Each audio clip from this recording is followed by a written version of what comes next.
Good morning, everyone. Hi, my name is Paulo.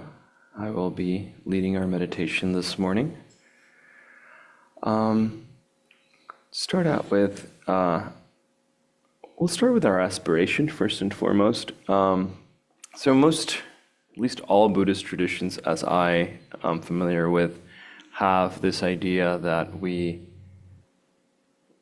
practice and we do, we try to better ourselves through the practice of Dharma because we want to be of service and help to others, right? So, with that in mind, we will start at the top of the group prayer page with aspiration on the Shantideva way of life.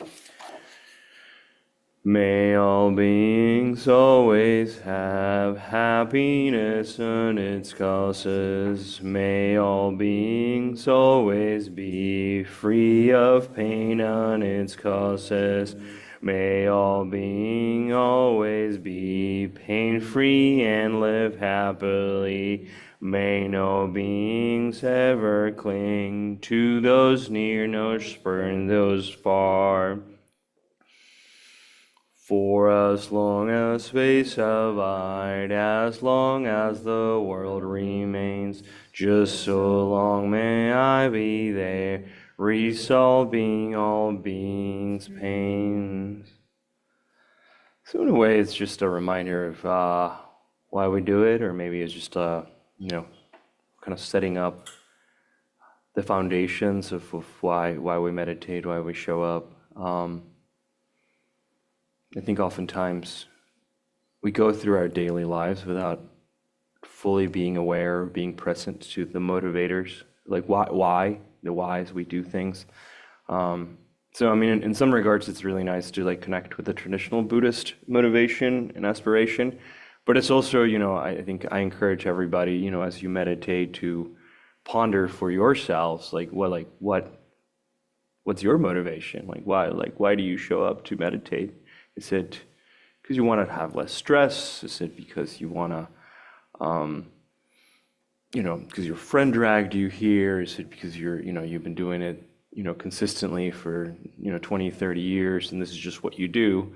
And then maybe that's even more interesting. Like, why am I still doing it, right? Like, what keeps me coming back? Anyway. With a little bit of that in mind, I'll talk a little bit of our practice this morning. We're going to be doing, meditation. I always say it's a bit of a charged word because it could mean so many things.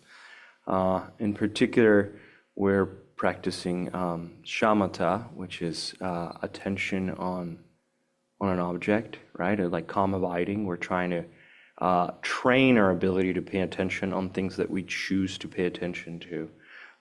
In particular, we're going to be using the breath as our object of meditation. So, for the vast majority of this morning, we'll be breathing, and I'll be giving you some guidance around the breathing and how to focus on that. And then, every say 7 to 9 minutes, we'll chant a little bit, and we'll chant the syllable hung, which is in Tibetan Buddhism is an expression of the Buddha mind.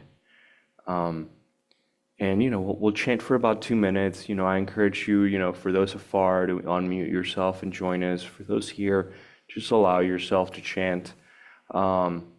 It's about two hungs per breath. So it's like hung, hung, per breath. And it's you're kind of moving from like a more static meditation of an object on the breath, which is kind of like pretty intrinsic to us, to a little bit more dynamic, right?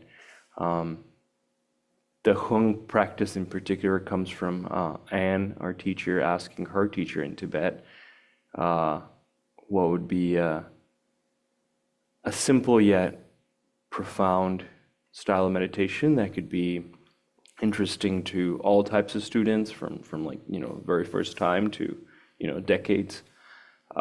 And so this is the practice that we got. Anyway, I'll stop talking and we can meditate a little bit.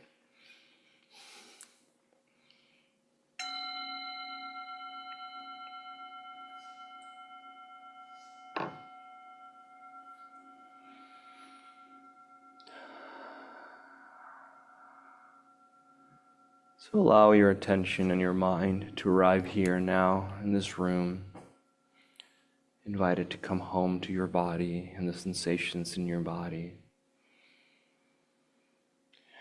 Finding a stable seat, whether it's you're on a cushion or you're over the chair, moving back and forth, trying to find a place where both sits bones are making an equal amount of connection to whatever the object of your sit might be. From the foundation of those sit bones, finding, without too much effort, but finding a straight back so that, one vertebra sits on top of the next vertebra as if they were coins being stacked. And there's a natural curve to your spine, and you notice as you get to your cervical spine, i.e. your neck, you tuck your chin ever so slightly so that straight line of your spine continues up your neck and into the top of your head. Some people like the image of having a string just pulling you up. Noticing any excess tension in your body, maybe your shoulders a little bit close to your ears or your teeth are touching each other. And as you exhale, letting your shoulders fall away from your ears, your teeth separate so there's a little bit of space between them. Your eyes soften. I'm taking a deep breath, starting deep in your belly and then expanding through your rib cage, in your mouth, in your nose. And I like to, just as I start meditating, letting it go out my mouth a couple times, just to let go of the baggage of the week.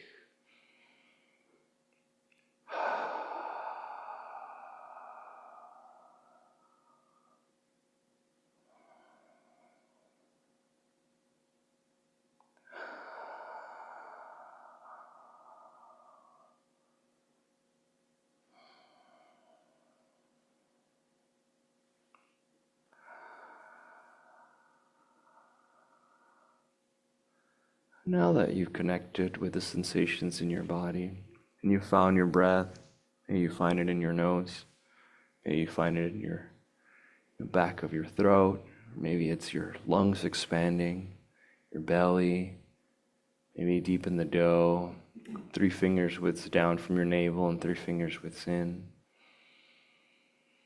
It doesn't really matter where you find it as long as it's a point where it's clear to you and you can track your breath there.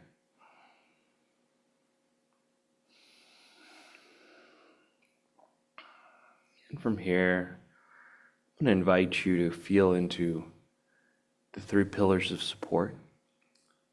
The first one is Earth, Mother Earth, who holds us here and supports us, allows us to live on her skin, holds us without any judgment or expectations, pulls us in through gravity. No matter where you're standing, you're always directly standing above the center of Earth, and she holds us directly towards her center. Furthermore, she protects us from harmful radiation through her magnetic field, supporting us, allowing us to be here and meditate. So just feeling into that.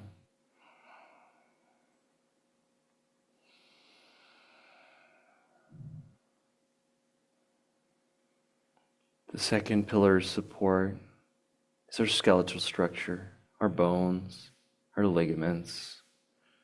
Support us in being able to be here, sitting, not being a blob, if you may, but supporting us. There's some hardness there.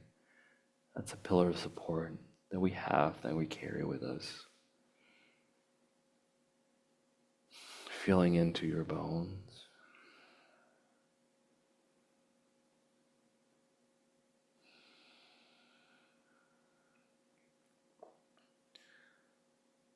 The third pillar of support is the central channel, traditionally where our consciousness resides and emanates from, which is about the size of a pencil, and it goes from the top of our head to our perineum, right in front of our spine, allowing for energy and consciousness to exist in our bodies, and feeling through that support.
we'll chant Hum.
That experience of signs.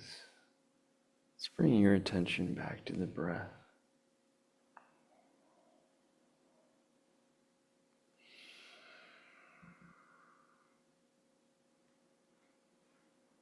Common misconception in meditation is that we're attempting to have no thoughts, to have a blank mind. That is not correct. If we have mind, we have thoughts. And therefore, it's okay to have thoughts. In meditation, we're just really trying to choose and train what we pay attention to. Thoughts arise, we notice that they arise, and yet we choose to pay attention to our breath, allowing that thought to arise, and then just subside back into the mind without trying to suppress it, but also not chasing after it. Just allowing it to run its course while we pay attention to our breath. Inevitably, sometimes we get distracted by that thought. That's okay. They allow us to practice. The practice is to come back to the breath. So we notice we've been distracted, and we gently, without any judgment or too much of anything, just nod your attention back to the breath. And we do it over and over again. And that is the practice.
And we'll chant home.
And I invite you to just be a little bit inquisitive about or curious about the experience of chanting.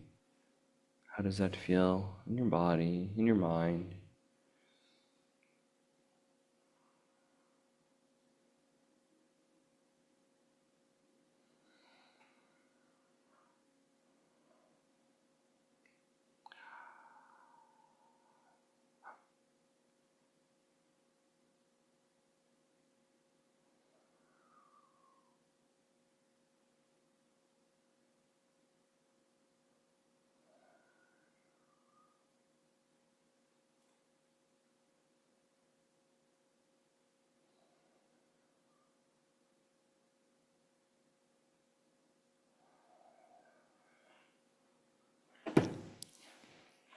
Maybe reconnecting with the three pillars, earth, just feeling into her support as you sit here. Skeletal structure, how it allows you to sit and holds you up. Central channel, allowing for your consciousness, energy, and awareness to be here now.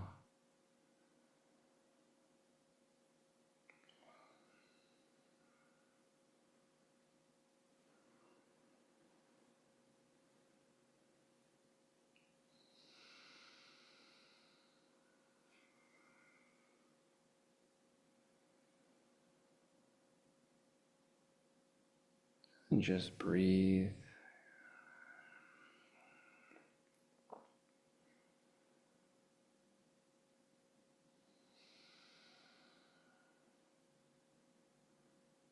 It's the most essential of our biological functions, breathing. It's also our gateway to the present moment. It allows us to feel into our bodies. Our bodies are always here in the present. It's a really nice key and gateway.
We'll chant Om one last time.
And bring your attention back to the breath.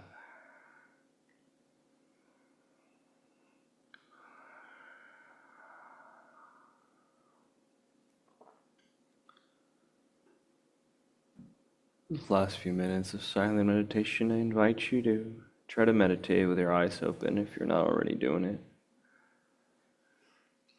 In our tradition, we meditate in order to be more present with the world, to better serve sentient beings, to better serve ourselves. And in that way, an expression of openness, an expression of being here, we'll meditate with our eyes open. Typically, that means our gaze is casted about 45 degrees down. You're not really focusing on anything in particular, just relaxing your eyes and letting the whole field of vision come uninterpreted, uninterrupted, just letting it be.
Before we move on, not me reading a little passage from this book. I just want to remind everybody that, if you like any of these practices, take them home with you.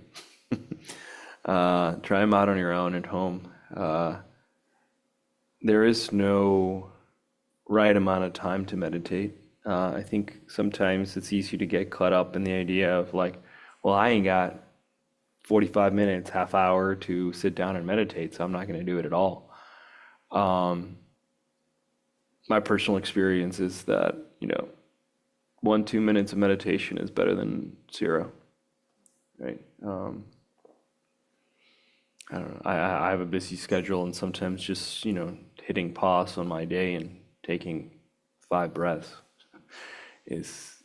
changes my whole perception of what is happening to me, right? It's not happening to me, but it's a reminder, that to calm down and be a little bit more open. So just always encouraging, if you like any of these practices, we don't own them. Take them with you. Try them out.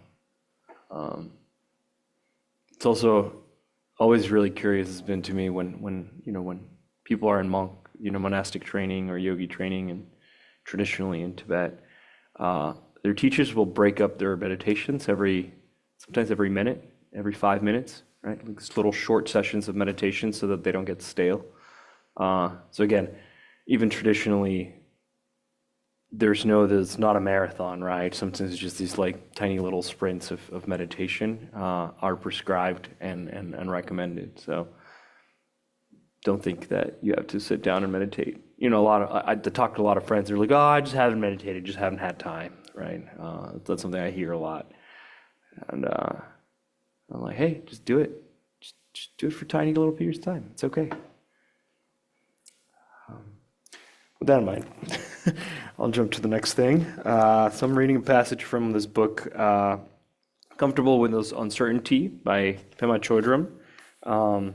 If you're not familiar with it, it's just like one page chapters of little pithy insights into life, I would say. Today I'm going to be reading chapter 48, which is page 92. Slogan: be grateful to everyone. So, be grateful to everyone is about making peace with the aspects of ourselves that we have rejected. Through doing that, we also make peace with the people we dislike. More to the point, being around people we dislike can be a catalyst of making friends with ourselves. If we were to make a list of people we don't like, people we find obnoxious, threatening, or worthy of contempt, we would discover much about those aspects of ourselves that we can't face. If we were to come up with one word about each of the troublemakers in our lives, we would find ourselves with a list of descriptions of our rejected qualities. We project those onto others, onto the outside world. The people who repel us unwittingly show us aspects of ourselves that we find unacceptable, which otherwise we can't see. Traditional Lojong teachings say it in another way. Other people trigger the karma that we haven't worked out. We mirror us and give us chance to befriend all the ancient stuff that we carry around like backpacks full of granite boulders. Be grateful to everyone is a way of saying that we can learn from any situation, especially if we practice the slogan with awareness. The people and situations in our lives then can remind us to catch our neurosis, to see when we've pulled the shades, locked the door, and crawl under the covers.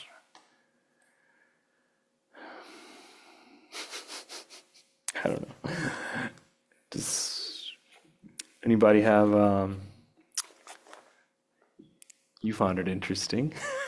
You have any insights or anything to share? Questions, comments?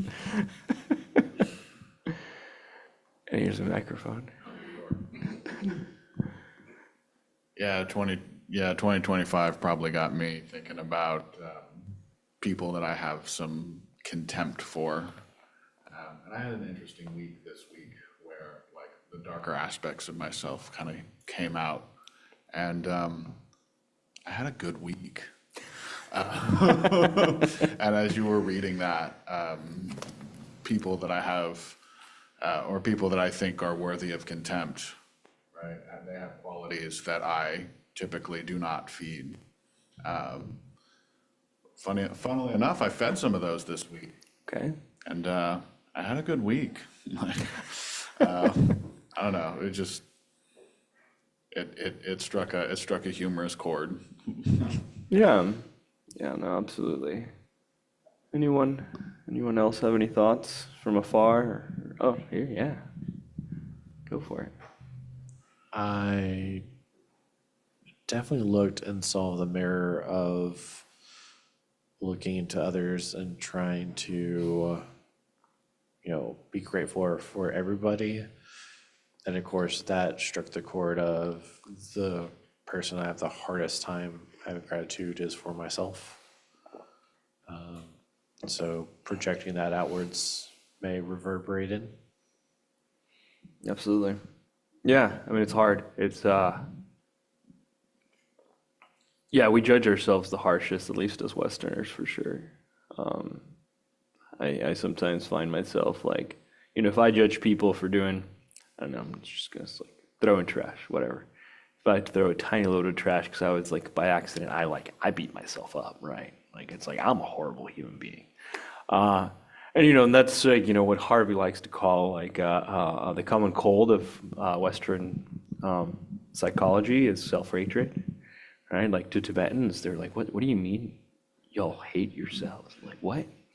Like what's wrong with you, right? I know not what's wrong with you, but like what does that even come from, right? But it's a very Western quality it's interesting, and it's been, I think as Buddhism spends more time in America, it becomes a more spoken about topic. It's just like, yeah, like we're really harsh on ourselves. And sometimes those little aspects, I think that's why we get triggered. If somebody does that thing we don't like about ourselves, we're like, oh, they're terrible, Uh, but yeah, I mean, sometimes indulging in some of those things is part of like working through the karma, right? Can't remember if it was either Dalai Lama or Bob Thurman would talk about how, part of really looking into the mirror is realizing that we're capable of anything a human is capable, right? Like every single one of us has Hitler inside of us. And it's not pretty, it's not pleasant to look at that, but to fully accept our condition is to fully accept that we could be that. I will say I do wish that some of these ancient teachers could be here to see social media. I wonder if they ever, I'm sure the teachings are supposed to be the same regardless of the situation, but people have exposed themselves online. I don't think we ever anticipated knowing so much about each other, knowing what a certain person's eating every day because they post a photo of every meal. I know they say one of the hardest practices is like having a teacher and learning from the teacher and realizing the teacher is human and they're not perfect. And I'm wondering how much more difficult it is for us now that we are also really seeing how imperfect each of us is on an extreme level. People are sharing like what they're purchasing and they're sharing their views, and all of it's like available on something in your pocket that you just open. And I have someone that every time I open the phone, there's a post from them there, and it brings up a lot of judgment for me. I would love to get away from opening the phone and having that in my face, but I kind of wish they could be here and see this, and I wonder how differently they'd give us these teachings. But I know Nancy wanted to say something too. She said no. I was wrong. I'm sorry, Nancy. Cute puppy. Yeah, I think of it. Well, so a couple of things you said. How different the teachings. So yeah, like the core of the teachings, I think traditionally should remain the same. But can't remember what sutra this is from. But the Buddha was asked like, what would Buddhism look like in 2,000 years? And he was like, I have no idea, but it should look different, right? Because the circumstances will be different. On the other hand, I read some old, old Pali text, and I'm like, oh my God, like his social views of morality are like so relevant to today, right? So I think there's still those two things, but I view this social media and these like this. It's almost like we're an extreme karmic pressure cooker, right? And then on top of that, we have a karmic crash, and we can't stop scratching at it. We gotta look at it. We gotta continuously trigger our karmic patterns, and these algorithms and these people have become really, really good at poking whatever it is that gets us engaged. It's fascinating and terrifying all at once. And I suspect the teachings will evolve. Yeah, go for it, Nancy. You just gotta, yeah. I do want to say something about social media and that we know too much about each other, because when I grew up in Salem, Oregon, I didn't know I thought it was just coincidence that there were no Black people in Salem. I didn't know that there'd been a sign outside the train station telling them they couldn't come. I didn't understand racism, and I didn't understand all, all kinds of things that I now have way too much in my face, but I'm less toxic for having to deal with too much than the complete ignorance that I have about other things. Because I think ignorance can cause more harm than evil. And yeah, definitely it's overwhelmed, but it is in contrast to we knew nothing when I was a kid. Nothing about Russia, nothing about Russians. They were horrible, evil. Um, so it's just different. Yeah. Thank you, Nancy. It is different, and I think we must adapt. And if we really embody the teachings, the Dharma as it should be, it will change. It will take new forms, and it will hopefully be, like the Native Americans would say, it will take the form of the medicine that we need. Hopefully, may it be so. Anything else?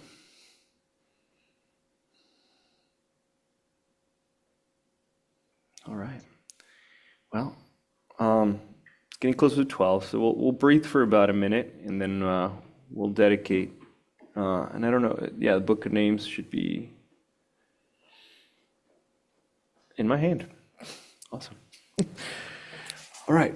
Well, let's breathe for about a minute just to settle ourselves, and then we'll take it from there.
And we'll do the dedication.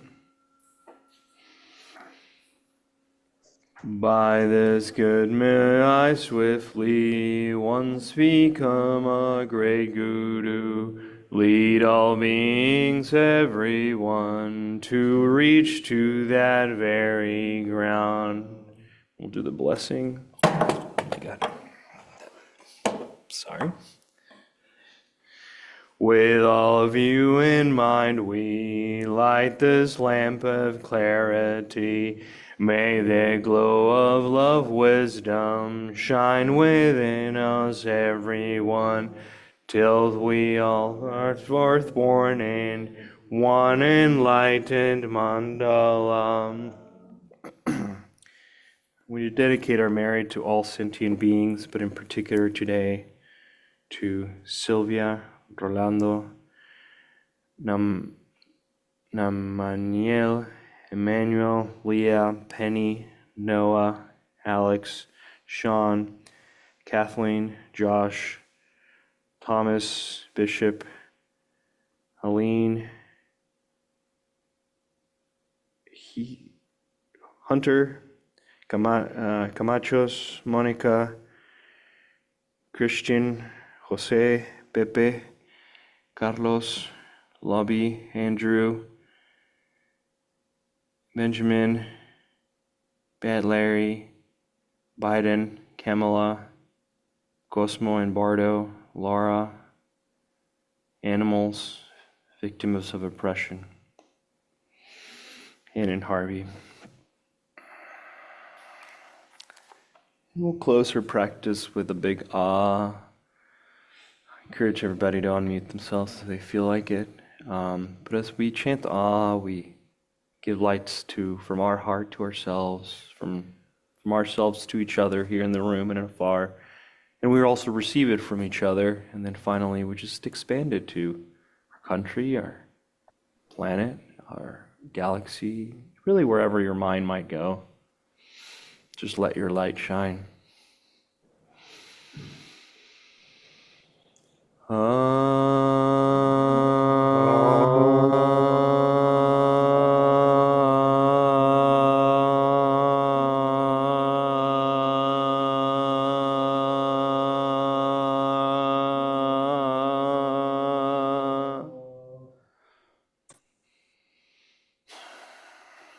Thank you for sharing your breath with me this morning. I hope you have a good rest of your Sunday, and I think we might have some announcements. So Tuesday, January 21st, we'll begin our next Teaching Tuesday series. I really highly recommend everybody join in this series. We are going over a lot of traditional concepts and their practical uses. I'm really excited. In our first two sessions, we'll discuss the wheel. I haven't gotten to hear about that before, so I'm very excired. Yeah, the wheel of karma. Yeah. The wheel of life. The right? wheel of life. Of course, our next first Sunday is Sunday, February 2nd.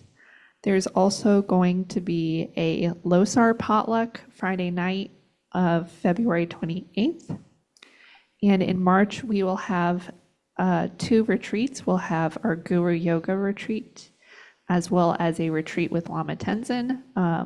Guru Yoga, the registration's already open. Lama Tenzin, we will send out the registration in the next 2 days. And then this May, we have a POA retreat for a week from the 12th to the 18th. And we also have a retreat on the 19th to the 23rd with a guest teacher. That information is coming out very soon, along with the registration for that as well. So, thank you. Thank you all. Have a good rest of your Sunday. Thank you.